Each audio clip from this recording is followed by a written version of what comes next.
Chapter 8. Go ahead. Dream a little. So have you ever had a dream that you wondered if it was really just a dream? I mean, I know that our minds work funny ways and help us just process things at night. But have you ever had a dream that you felt, that might have been a message, maybe a message from God?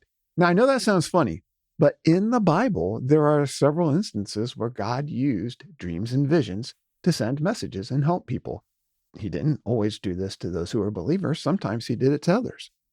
So you can wonder, does that happen now? And I would just happen to be talking to my father-in-law a few days ago, and he was mentioning some things he'd been reading about or watching. I can't remember exactly the details, but these instances where Jesus appeared to have come to people in visions and dreams, and those people were not believers. They were followers of other beliefs. And that moment opened up interest in them to pursue opportunities that led some of them to become Christians. So it makes me wonder how often something like that happens and if it's ever happened to me. And when I think back, I can think of at least one instance in my life where I feel that it was definitely a dream that came from God. Now, to understand it to appreciate why I think that's the case, I need to wind back and tell a little bit of the details. So as I mentioned in the previous episode, it was May of 2018 when I quit teaching Sunday school and left the church, and Don passed away and all that. And you might think that right after that, given all the changes, I would start writing on the book, but I really didn't. It took a long time, nearly a year before I wrote anything. And it actually took me quitting my job in some ways for me to start doing it. Now, I'm not saying that just quitting my job did it, but I think the transition helped me. And then I picked up another job and then started writing as I was working that other job. So in May of 2019, something happened at work. I don't remember the exact details. I was on a call, and it was like this alarm went off inside of me where it's like, you need to quit now.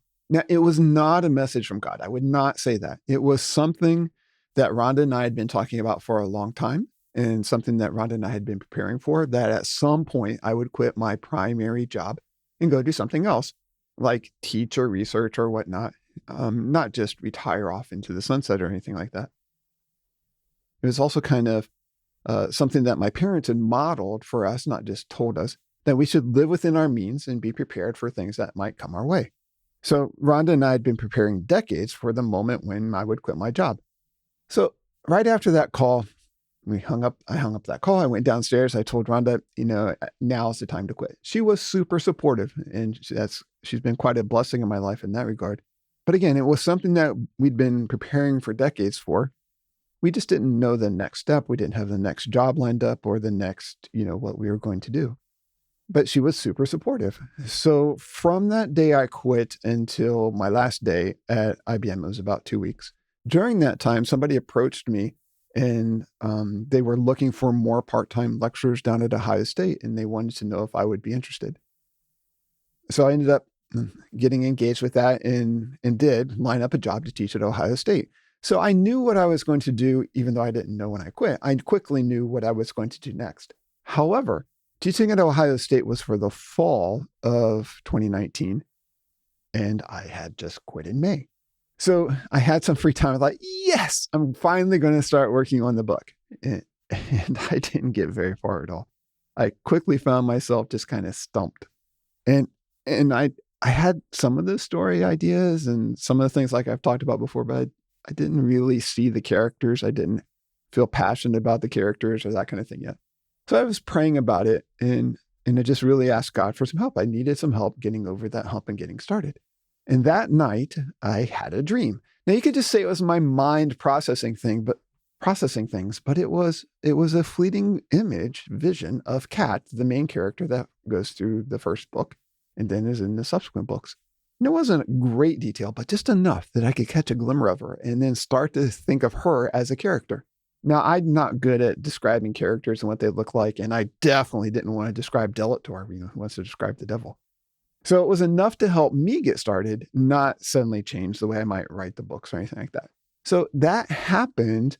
I went back and checked the dates on the first prologue that I wrote, and that dream appears to have happened in the week after I finished at IBM.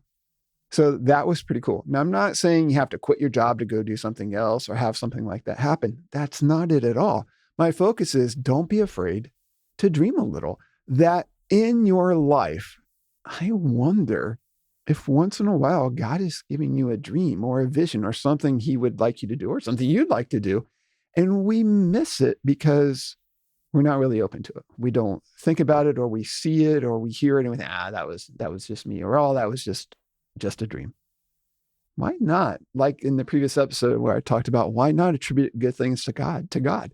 What if that dream was from God and it's a nice, gentle touch from him and a reminder that he loves you? That's kind of cool. So it helped me, right? And I won't say that I suddenly, blazed through writing a book. It took me about a year and a half from after I quit working at IBM until I had the first book done. And during that time I was teaching, so it wasn't like I was writing full time. And it took me over 2.5 years from the time I quit teaching Sunday school, that primary ministry that I love so much, and writing the books kind of took the place of. And yet it took me a long time. So I'm not saying it was easy, but I'm saying that small dream, that small vision really helped me a lot get started, really helped me get started. So what's a dream or a vision that you've had? And it's okay if it's not from God. Just what is it? What was it? Have you shared it with someone? Have you talked about it? And then talking about it, suddenly realized, hey, that might have been from God, or it was from God. I look forward to hearing those. I think we should share those exciting things, those visions and dreams that we have. And that in so doing, we might come to know ourselves a little better and maybe have some cool questions about God and get to know him a little better. So don't be afraid to dream a little.